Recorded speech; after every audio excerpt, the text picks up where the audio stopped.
तोसी नरू कृपाने दो स्वामिया. आणि हेच तर आहे तुझं आहे रे तुझं पाशी परी तू जागा चुकलास. अहो आपल्यामध्येच असणारा देव बसलेला आहे. देव कोण हो? देव कुणाला म्हणायचं? जो दाता असतो ना त्याला देव म्हणायचं. आपलं ज्या वेळेस असतं काम अडलेलं असतं ना आणि ते ज्या वेळेस असताना तो धावून येतो तो असणारा देव असतो, है की नाही? देव दुसरीकडे नाही. मग कुठे देव?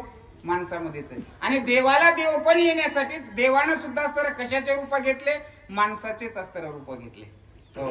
आणि या वेळेस सुद्धा असताना श्री गुरु दत्तात्रेय त्रिमूर्ती असताना ब्रह्म विष्णू महेश्वर देवा तुम्ही असताना माणसाच्या रूपामध्ये आणि तुमच्याकडे पाहिल्यानंतर म्हणतात ना हे तीन तोंडाचं देव किंवा तीन तोंडाचा माणूस असताना, है की नाही?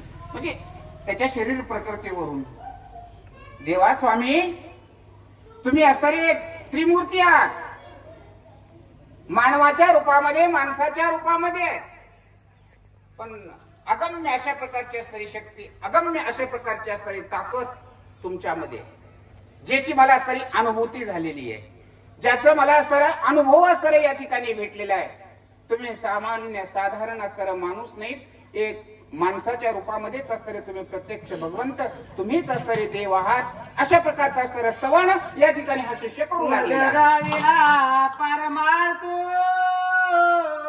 लभ्यचारे पुरुषार्थ तुझी सत्य विश्वनाथ काशीपुर तुझ पासी. याच्यासाठी असतं गुरुचरित्र ऐकायचं असतं. अनुभव अनुभव हा असणारा सर्वात मोठा आहे आणि हे गुरुच्या मुखातूनच असणारा ऐकायला पाहिजे. कशामुळं? की त्यांना पूर्णपणे अनुभव आलेले असतात. आपण शिष्य हा स्तवन आता कोण करायला लागलेला आहे? शिष्य करायला लागलेला आहे. काय म्हणतो? आतापर्यंत असताना जेवढं काही केलं ते सगळं वाया गेलं. कारण याची अनुभूती असताना मला नव्हती, मला अनुभव आलेला नव्हता. पण कधी अनुभव आला? ज्यावेळेस सद्गुरूने सांगितलं. काय सांगितलं? कालपासून अध्याय चालू आहे बरं का, आजच संपलेला नाही, म्हणजे आजच सुरू झालेली कथा नाही. पाठीमागलचा अनुभव या ठिकाणी सांगतो. यांनी काय सांगितलं होतं? दृढ निश्चय हा पाहिजे, संकल्प पाहिजे, धरसोड त्याच्यामध्ये नसली पाहिजे. हे खाऊ का ते खाऊ, हे बघू का ते बघू, निश्चितपणाचा दृढपणा संकल्प जर असेल आणि गुरु सेवा, कारण गुरु हा देवाचं रूप आहे. गुरु साक्षात परब्रह्म गुरुच असतात, हे की नाही? आई वडील सद्गुरु सगळ्यामध्ये असणारा तारण आणि जीवनाला आलेल्या प्रत्येक माणसाचा असणारा उद्धार तेव्हाच होणार आहे जो सद्गुरूला असणारा शरण जाईल. पण शरण हे कसं गेलं पाहिजे? नुसतं बोलून नाही, नुसतं बोलून नाही, काया वाचा मनानं असणारं त्या ठिकाणी सद्गुरूशी असणारं शरण गेलं पाहिजे. आणि त्या सद्गुरूला शरण गेल्यानंतर त्यांनी जो दाखवलेला मार्ग आहे त्या मार्गाच्या थोडं सुद्धा असणाऱ्या बाजूला जाता कामा नाही. त्यावेळेस असणारा जीवनाचा असणारा आपल्याला लाभ काय आहे तो लाभ असणाऱ्या माणसाला असणारा प्राप्त होत असतो. कारण अनुभव हा मोठा आहे. म्हणून करता मला जो अनुभव असणारा आलेला आहे, मी जर पाठीमागच जर आलो असतो तर मला एवढे हेलपाटे खाण्याची असणारी गरज पडली नसती.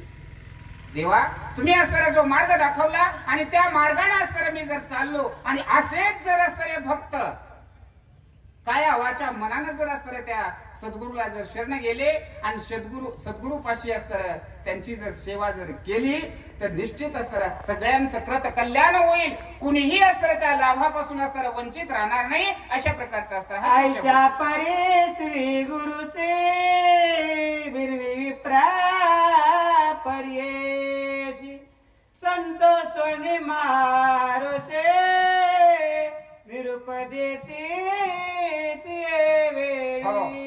आणि अशा प्रकारची असणारी विनवणी सद्गुरूची असणारी त्या ठिकाणी शिष्याने केलेली आहे. सद्गुरू असणारे त्या ठिकाणी संतुष्ट झालेले आहेत आणि त्यांना सुद्धा असणारा निरोप दिलेला आहे म्हणतात.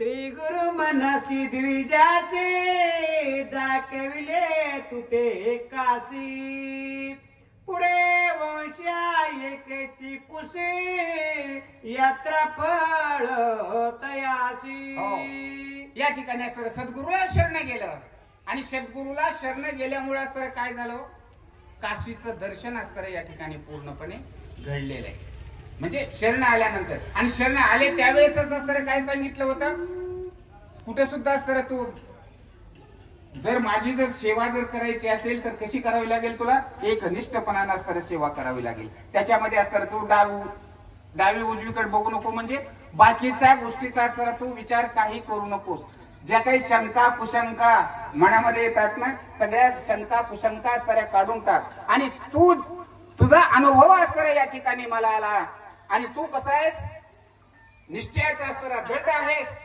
तुझा असणारा संकल्प पूर्ण झाला आणि संकल्प पूर्ण झाल्यामुळे असणारा तुला काशीची यात्रा असणारी घडलेली आहे आणि पुढे असणारा तुझ्या कुळामध्ये असणारा काय होणार आहे त्याविषयीचे असणारे सद्गुरू सांगू लागलेले आहे तुझी आमुचा निज बघता दाखविलेसे तुझ दृष्टांता आम्हा पाशी सेवा करिता राव बघता मनीतले आता दृष्टांताच्या रूपाने कथा सांगता सांगता असताही